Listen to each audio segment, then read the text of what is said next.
Hello everyone, कैसे हो आप सब लोग। Welcome back to my YouTube channel. मैं ज्योति आज आपके लिए लेके आई हूँ एक इम्पोर्टेंट टॉपिक।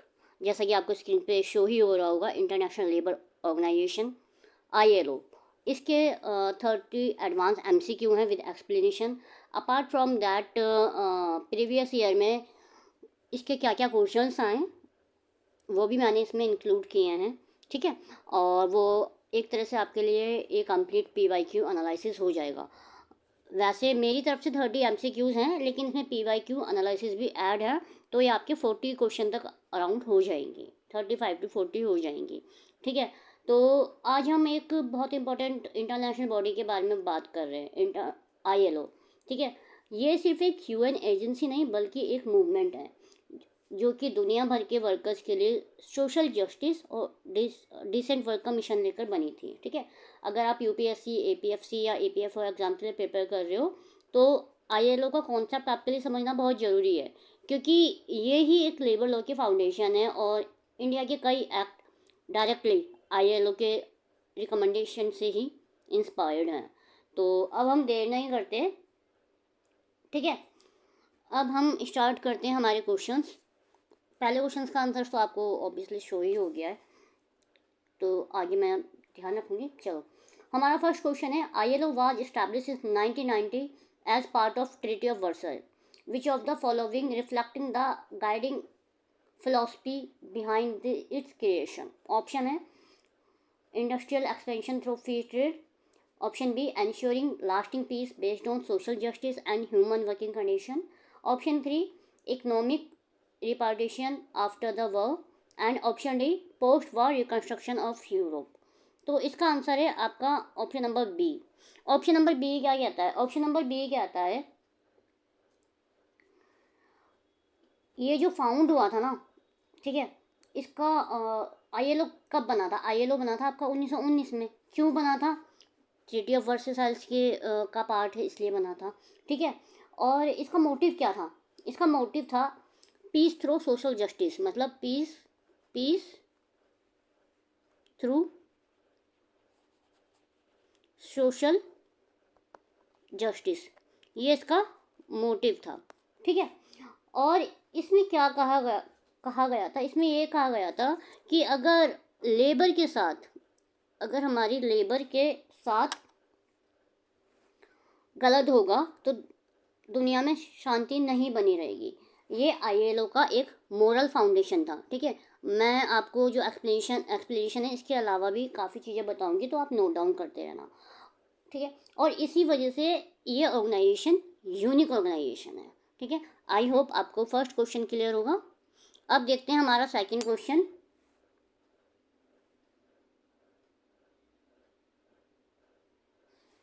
सेकंड क्वेश्चन क्या कहता है हमारा? हमारा सेकंड क्वेश्चन कहता है ILO unique tripart structure distinguishes it from other UN agency. ILO इसका UN एजेंसी से अलग क्यों है? इसके ऑप्शन देखो। It allow national parliament to vote on labour law, क्या ये नेशनल पार्लियामेंट को अलाउ करता है लेबर लॉ के वोट में? ठीक है, it include trade but not government, क्या ये ट्रेड इंक्लूड करता है लेकिन गवर्नमेंट को नहीं करता? तो ये दो ऑप्शन तो नहीं होंगे, है ना। Option number C, it gives government employer and workman and equal voice in policy formulation. तो ऑप्शन सी है इसका करेक्ट आंसर। ऑप्शन सी इसका करेक्ट आंसर है। ठीक है, ILO में 3 सोशल पार्टनर होते हैं। कौन कौन होते हैं? गवर्नमेंट, एम्प्लॉयर, ठीक है, एंड एम्प्लॉय वर्कर्स। ठीक है, और ये एंश्योर करते हैं कि इन सब के बीच में बैलेंस बना रहे। ठीक है, अब देखते हैं हमारा नेक्स्ट क्वेश्चन, क्वेश्चन नंबर 3।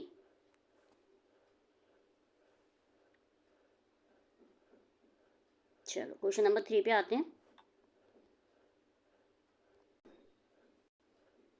अरे क्वेश्चन नंबर 3, क्वेश्चन नंबर 3 देखते हैं। The first director general of ILO Albert Thomas. ILO के फर्स्ट डायरेक्टर अल्बर्ट थॉमस है, ये बात तो सभी को पता है। उन्होंने एक की रोल प्ले किया था, वो क्या था?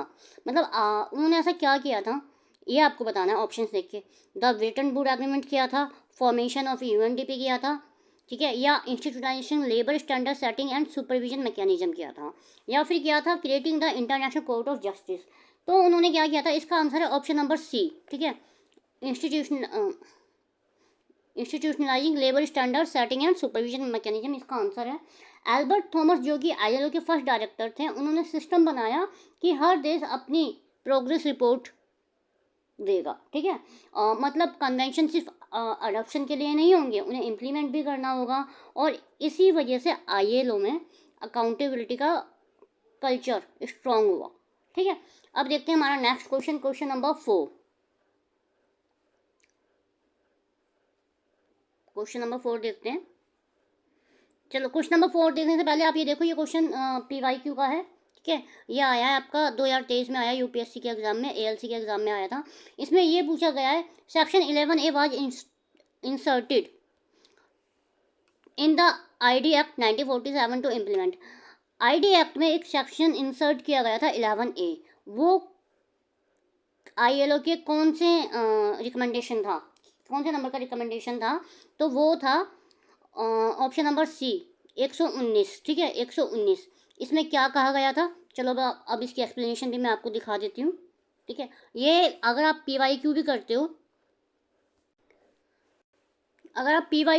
हो, ना, तो आपका लेबर लॉ का पोर्शन बहुत अच्छा जा सकता है APFC के एग्ज़ाम में, और ILO बहुत इंपॉर्टेंट टॉपिक है। मैंने इसी तरह से इसमें क्वेश्चन इंक्लूड किए हुए हैं, एक क्वेश्चन यहाँ पे इंक्लूड कर दिया है, बाकी के सारे PYQ एनालिसिस में ये लेक्चर ख़त्म होने के, मतलब ये 30 MCQ हो जाएंगे, उसके बाद मैं आपको सारे PYQ एक साथ दिखा दूँगी। ठीक है, और अभी मैं आपको पहले शीट दिखा देती हूँ, आप शीट देख लो, क्योंकि अगर आपको लगता है कि आपके लिए फ्रूटफुल है तो आप इस लेक्चर को देखना, अदरवाइज़ आप स्किप करके जा सकते हो। ठीक है, आप ये देख लो, मैं आपको दिखा देती हूँ, ये मैंने डाले हुए कुछ क्वेश्चंस। ठीक है, ये देखो,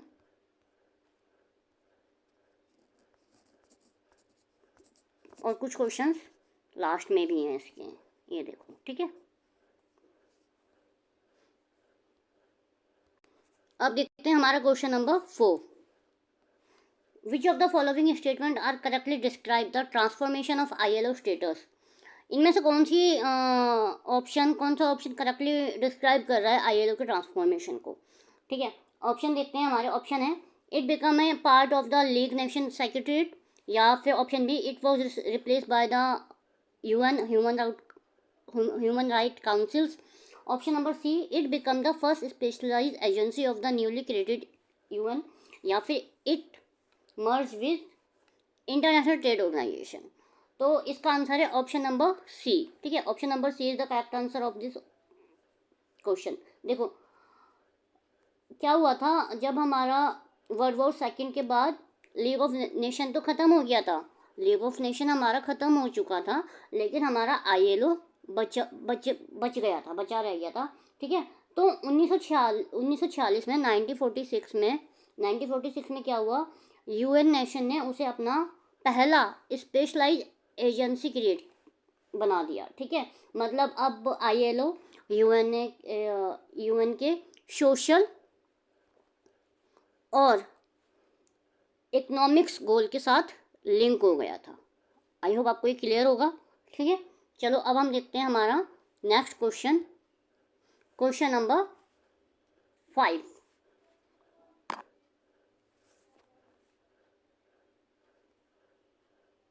चलो, क्वेश्चन नंबर 5 क्या कहता है, ILO constitution was drafted by the labour commissioner under Samuel Gompers. ये बात भी सबको ही पता है कि सैमुअल गोफर ने इसको ड्राफ्ट किया था।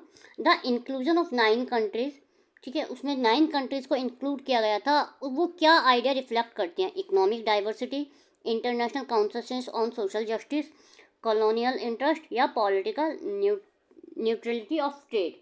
तो देखो ये तो नहीं होगा, ऑप्शन डी तो नहीं होगा, कॉलोनियल इंटरेस्ट भी नहीं होगा, और इकोनॉमिकल डाइवर्सिटी भी नहीं है। इसका आंसर है option number B, international consensus on social justice across industrial system. कुछ क्वेश्चन ऐसे होते हैं जो हमें नहीं आते, तो हम अपना कॉमन सेंस लगा के भी कर सकते हैं, और ये उसी टाइप का क्वेश्चन है।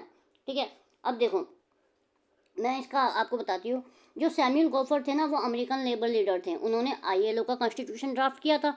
ठीक है, तो उस कमीशन में कितनी कंट्री थी, 9 कंट्री थी। ठीक है, मतलब सब कल्चर और इकोनॉमिक सिस्टम को इंक्लूड किया गया था। और ये दिखाता है कि सोशल जस्टिस एक ग्लोबल कॉन्सनेस था,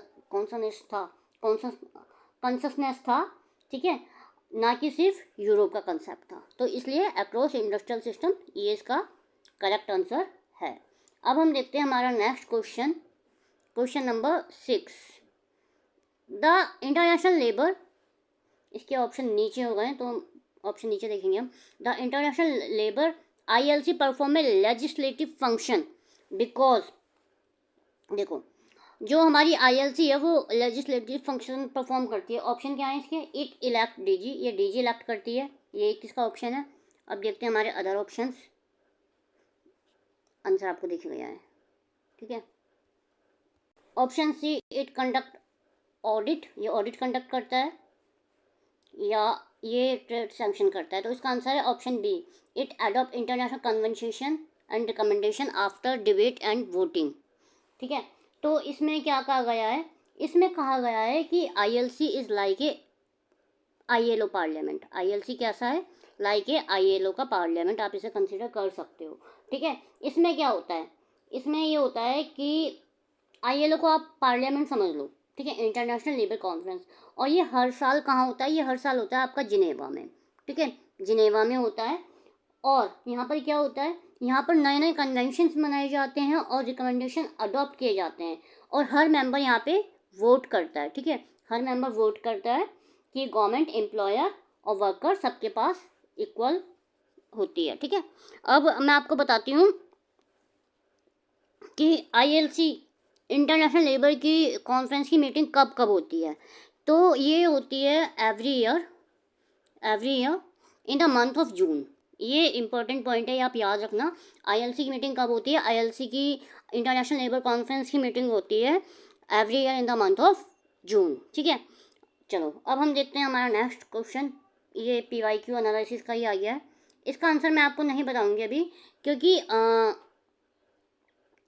ये इसका अभी मैं आपको एक क्वेश्चन करवाऊंगी, उसमें मैं आपको बताऊंगी कि इंडिया ने कौन कौन से कन्वेंशन रेक्टिफाई नहीं किए हैं। तो इसका आंसर आपको मुझे कमेंट करना है, मैं आपको आंसर बताऊंगी लेकिन बाद में जब वो क्वेश्चन आएगा।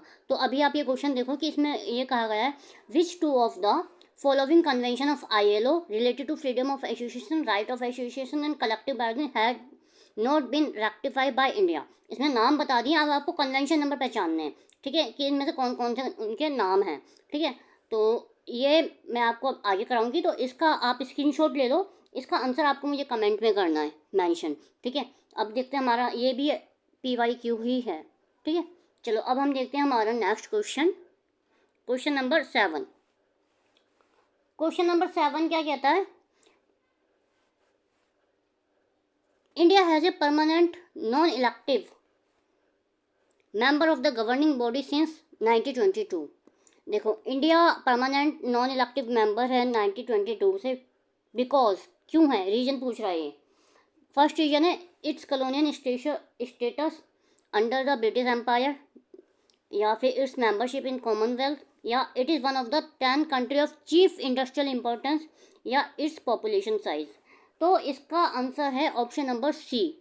अब ऑप्शन नंबर सी क्यों है मैं बताती हूँ। देखो ऑप्शन नंबर सी क्यों है, 1922 में गवर्निंग बॉडी का परमानेंट मेंबर हुआ, ठीक है, इंडिया 1922 में गवर्निंग बॉडी का परमानेंट मेंबर हुआ। और रीज़न सिंपल है कि जो था ना, हम किस में आते थे, हम आते थे चीफ इंडस्ट्रियल इम्पोर्टेंस वाले देशों में आते थे, ठीक है। मतलब हमारा इंडस्ट्रियल और लेबर स्ट्रक्चर वर्ल्ड लेवल पर इम्पोर्टेंट माना गया, इसलिए इसका आंसर होगा ऑप्शन नंबर सी। क्वेश्चन थोड़े टफ मैंने इसलिए रखे हैं क्योंकि एग्ज़ाम APFO का टफ होगा, तो उसी के अकॉर्डिंग मैंने ये क्वेश्चन फ्रेम किए हैं। अगर आपको क्वेश्चन अच्छे लगते हैं तो आप कमेंट में मुझे बता सकते हो, और इस वीडियो को ज़्यादा से ज़्यादा शेयर कर सकते हो, लाइक कर सकते हो, और चैनल पर न्यू हो तो सब्सक्राइब कर सकते हो। आज ये पूरा लेक्चर तो मैं नहीं करवा पाऊँगी क्योंकि फिर अपलोड करने में दिक्कत होती है, मैं जितना हो सकेगा उतना करवाऊँगी, लेकिन इसके 2 पार्ट्स बनेंगे, ठीक है। चलो अब देखते हैं हमारा क्वेश्चन नंबर 8। क्वेश्चन नंबर 8 देखते हैं।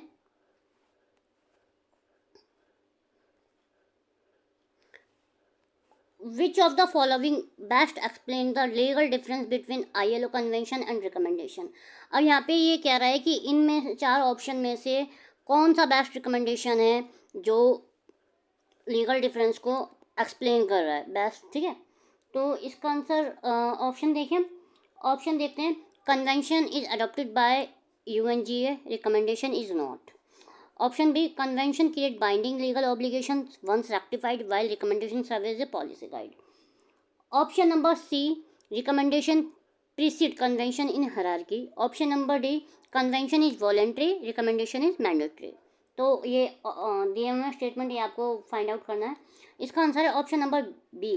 देखो, कन्वेंशन और रिकमेंडेशन में बहुत कंफ्यूजन होता है स्टूडेंट्स को। कन्वेंशन क्या होती है? कन्वेंशन ना एक लीगल ट्रीटी होती है, ठीक है, लीगल ट्रीटी होती है कन्वेंशन, लीगल ट्रीटी होती है। और ठीक है, कन्वेंशन एक लीगल ट्रीटी होती है, तो समझ में आ गया। और रेक्टिफाई करते ही ये बाइंडिंग बन जाती है। लेकिन रिकमेंडेशन क्या होती है कि एक गाइडलाइन होती है, सजेशन होता है, कंपल्शन नहीं होता। तो यही कह रहा है, compulsion create binding legal obligation once rectify. अगर कन्वेंशन एक बार रेक्टिफाई हो गए ना तो बाइंडिंग हो जाते हैं, जबकि रिकमेंडेशन कैसी होती है? वो पॉलिसी गाइड होती है, मतलब कंपल्सन नहीं है कि आपको करना ही करना है। तो इसलिए option number B is correct answer. थोड़ा सा टफ क्वेश्चन था। और चलो अब देखते हैं हमारा question number 9।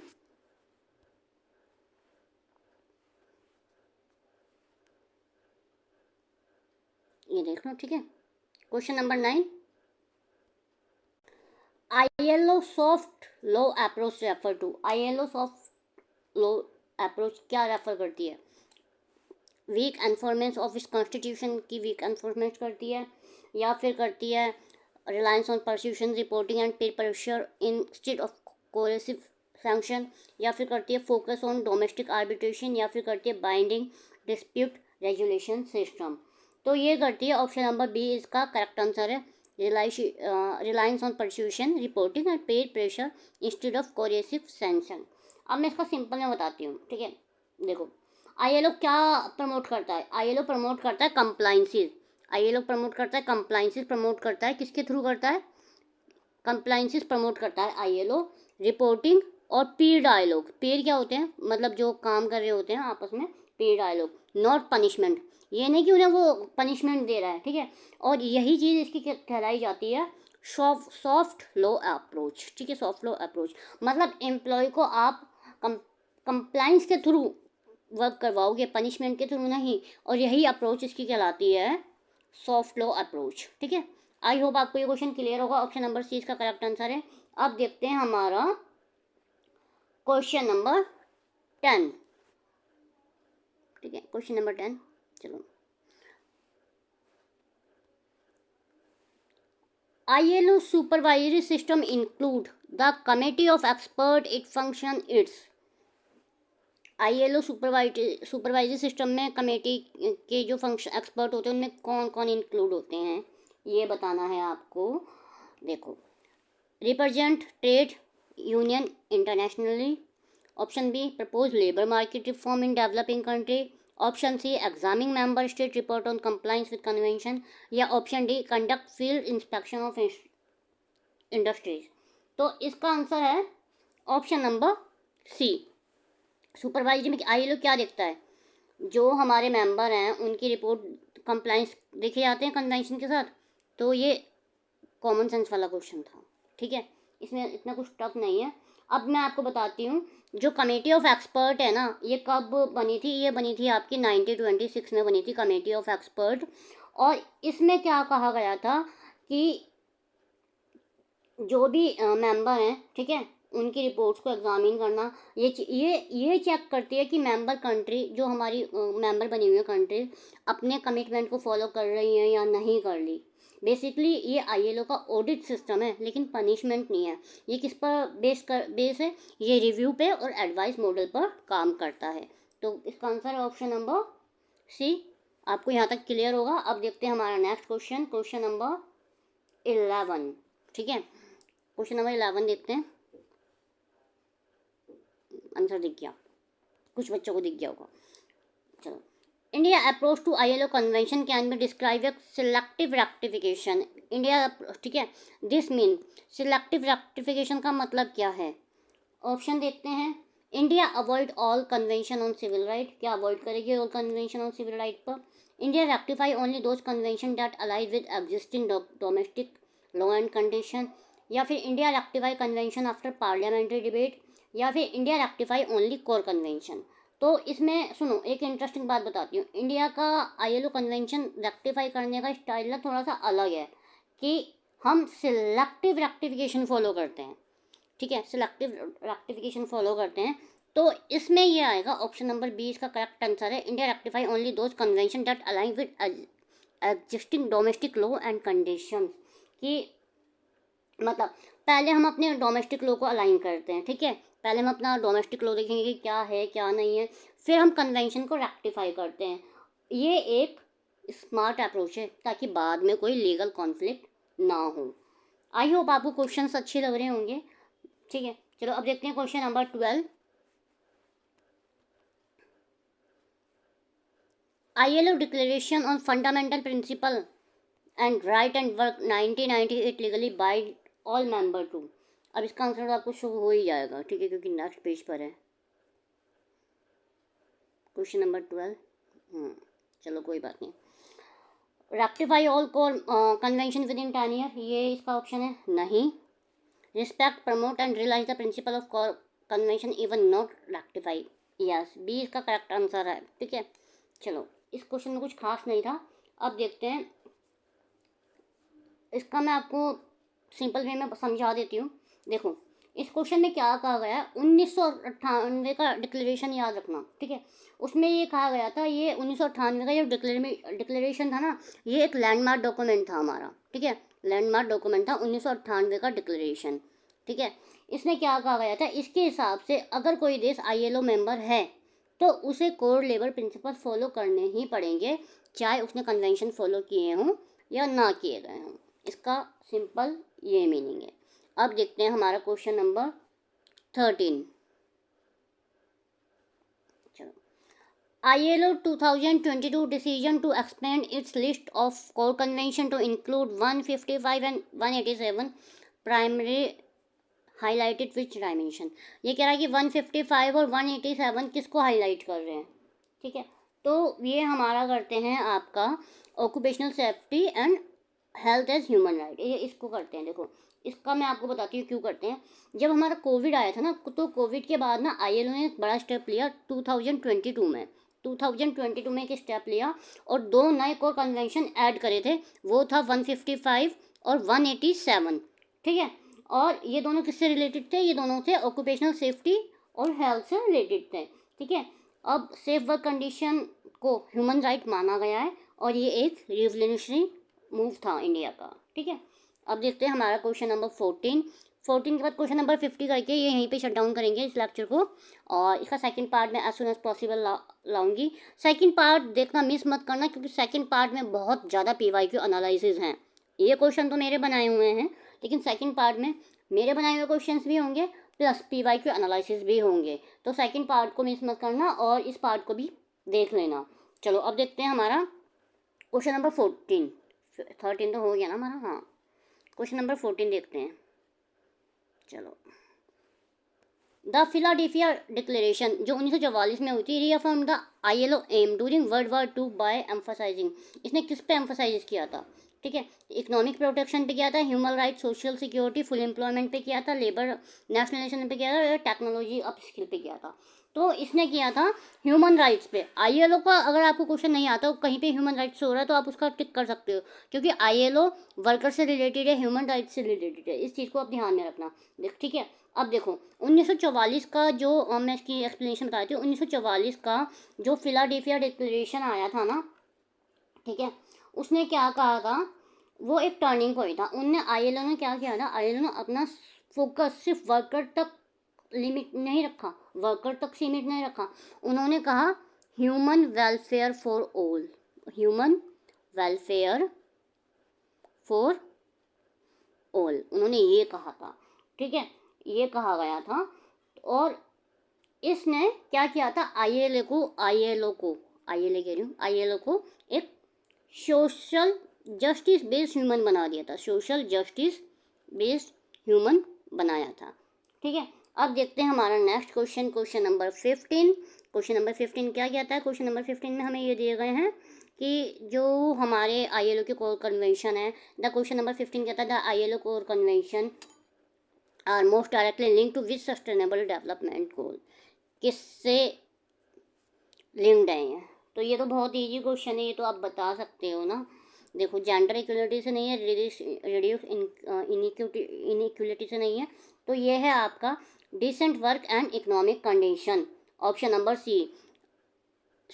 Sustainable development goal कि 8 किससे कनेक्टेड है, इंटरलिंक्ड है? ILO के कोर कन्वेंशन से। ठीक है, अब मैं क्वेश्चन नंबर 16 आपको करवा देती हूँ, क्योंकि ऊपर मैंने आपको एक PYQ बोला था कि वो करके लाना है, तो वो PYQ क्वेश्चन नंबर 16 के अकॉर्डिंग ही आप कर पाओगे। ठीक है, वो बाकी क्वेश्चन हम नेक्स्ट लेक्चर में करेंगे। चलो,